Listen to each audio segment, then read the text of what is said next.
Saudações rubro-negras, Vinícius Gaspar aqui. Toda vez que o Flamengo faz uma grande contratação, a gente é obrigado a lidar com torcedores rivais e até mesmo com jornalistas desinformados falando: quero ver na hora que tiver fair play financeiro no futebol brasileiro se o Flamengo vai continuar contratando assim.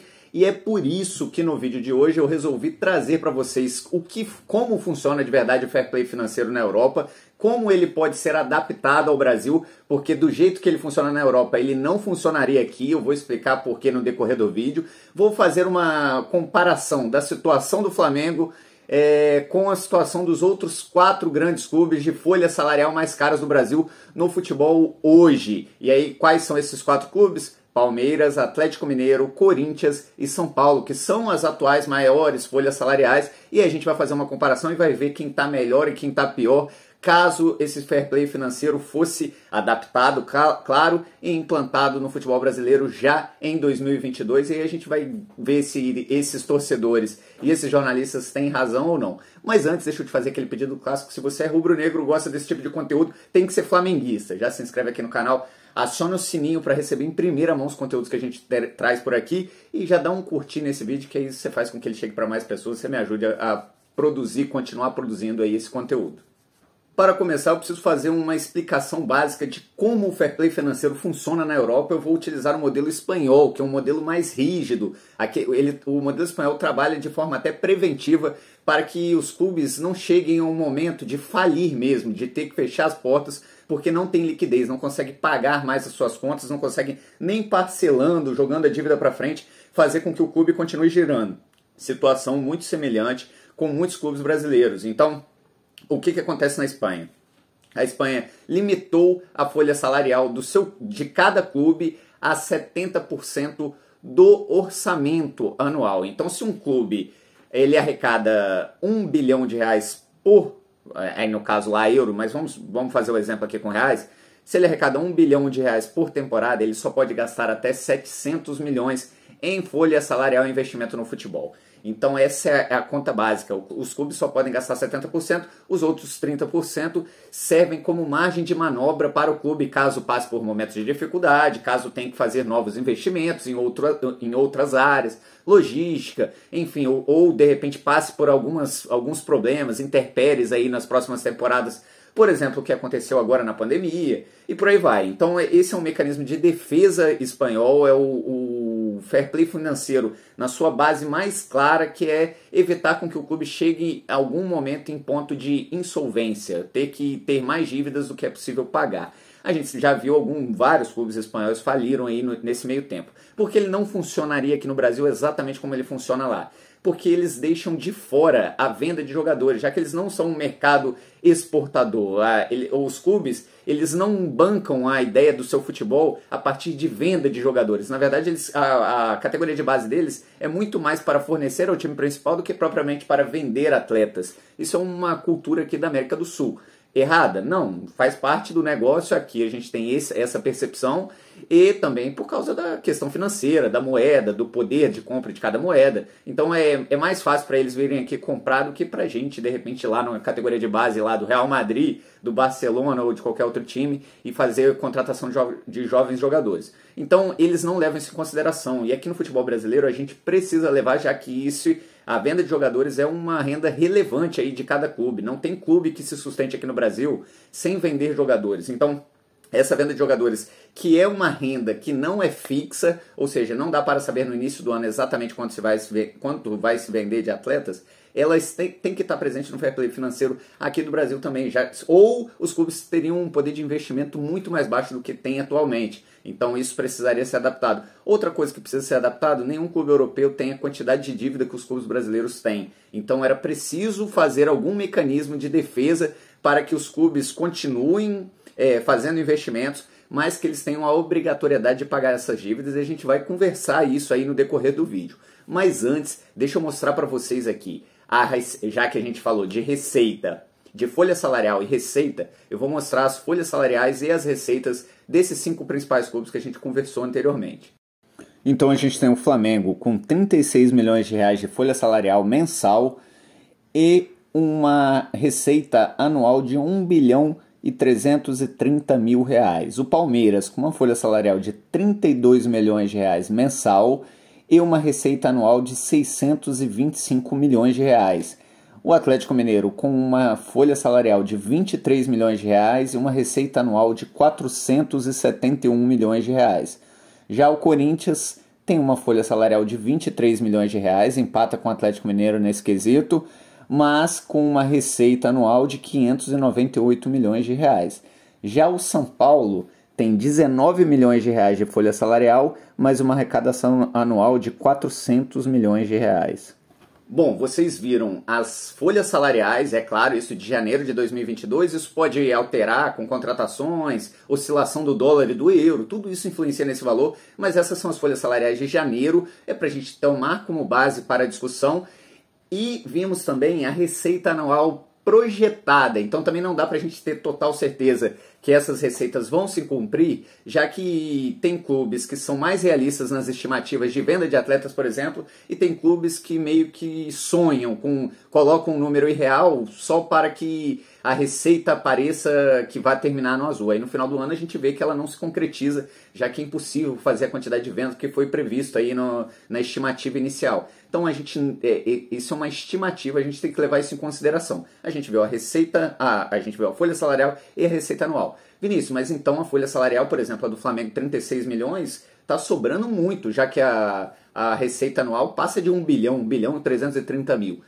Certo, entretanto, existe um cálculo básico aproximado, porque essa folha salarial não é só multiplicar por 12, ainda existem encargos, ainda existem outras taxas que não estão contabilizadas nesse valor de 36 milhões. Essa daí é o valor seco dos salários, dos pagamentos principais, mas aí, é claro, precisa acrescentar uma série de taxas.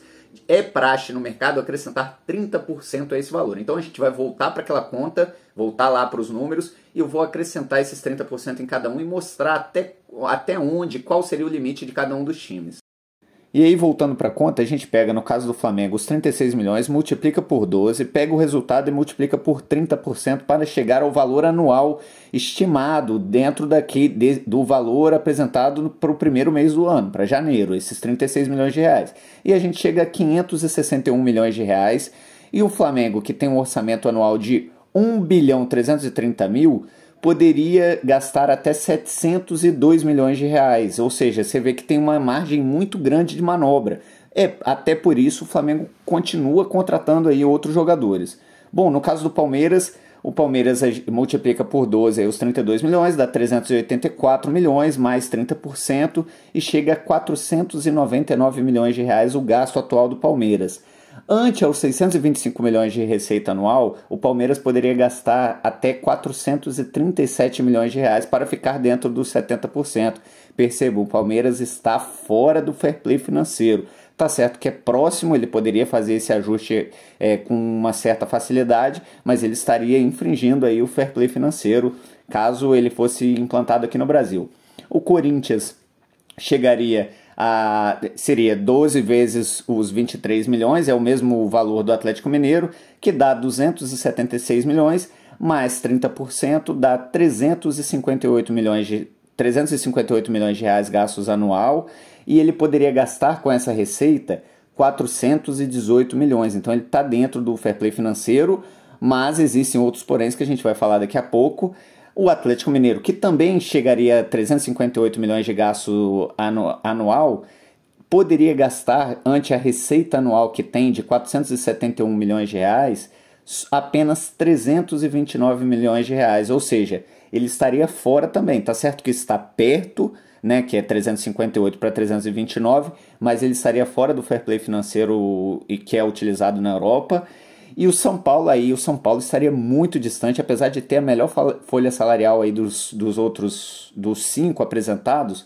O São Paulo, ele multiplicado por 12, chegaria a 385 milhões de reais de gasto anual, mas ele poderia chegar no máximo a 269 milhões de reais. Ou seja, a gente vê que a gestão do São Paulo, apesar de não ter uma folha tão cara quanto seus principais rivais, é uma gestão temerária. Bom, então a gente viu que Flamengo e Corinthians estão dentro da margem dos 70% da sua receita anual, Palmeiras e Atlético Mineiro estão próximos a essa margem, conseguiriam fazer alguns ajustes para ficar dentro do teto, e o São Paulo sim está bem distante. Mas Vinícius, é só isso que conta? Bom, seria se a gente levasse em consideração apenas as receitas anuais, coisa que lá na Espanha já está estabelecido.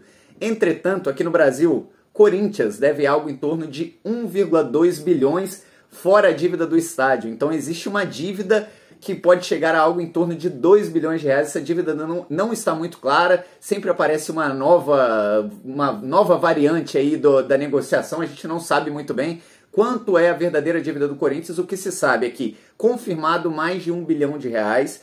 Também temos o Atlético Mineiro com também mais de 1 bilhão de reais de dívida. O São Paulo tem algo em torno de 600 milhões de dívida. Então perceba, e o Palmeiras tem uma dívida mais controlada, aí se assemelha mais ao Flamengo. O Flamengo que gira em torno de 200 milhões. Eu tenho um vídeo aqui falando só sobre a dívida atual do Flamengo. O Flamengo esse ano pretende ou planeja pagar algo em torno de 182 milhões de reais da sua dívida, deixando a dívida praticamente em zero, já que os próximos pagamentos são parcelas de jogadores, de investimentos. Então o Flamengo vai ficar praticamente dívida zero aí ao final desse ano. Então percebam, esse fair play financeiro ele serve para travar o clube em investimentos altos quando ele já não tem condição mais de contratar.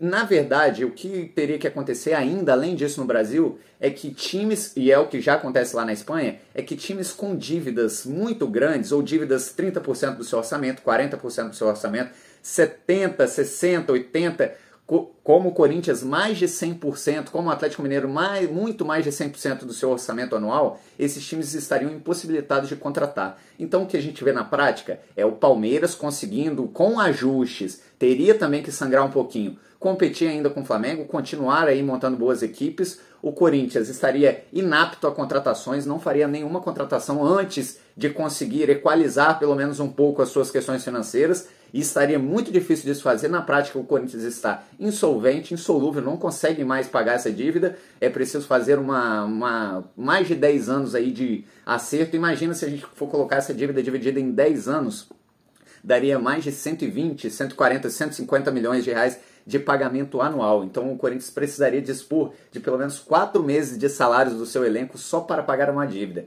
Então a gente consegue perceber que eles estão jogando com um time que é irreal, é o chamado doping financeiro. Mesma coisa Atlético Mineiro, mesma coisa o São Paulo. Então isso fica muito claro e a gente está vendo que o futebol brasileiro precisa sim caminhar para um controle mais rígido aí do fair play financeiro. E você pode me perguntar, e os investimentos externos, Vinícius? Por exemplo, o do Atlético Mineiro. Bom, existe uma trava para isso, uma possibilidade de trava. Quem estuda muito essa área, por exemplo, é o Thiago Escuro, e ele fala o seguinte: para a gente não tirar a possibilidade de ter outros investidores que coloquem dinheiro externo aí nos clubes, era preciso estabelecer uma trava entre algo em torno de 70% a 80%. Então, um time, por exemplo, que está endividado e foi comprado, e aí já planejou um cronograma de pagamentos da dívida, ele poderia investir no máximo 70% do que o principal time, o time que mais gasta, o que tem a maior receita da competição, investe. Então seria como pegar o Flamengo, ver quanto que o Flamengo está gastando no seu elenco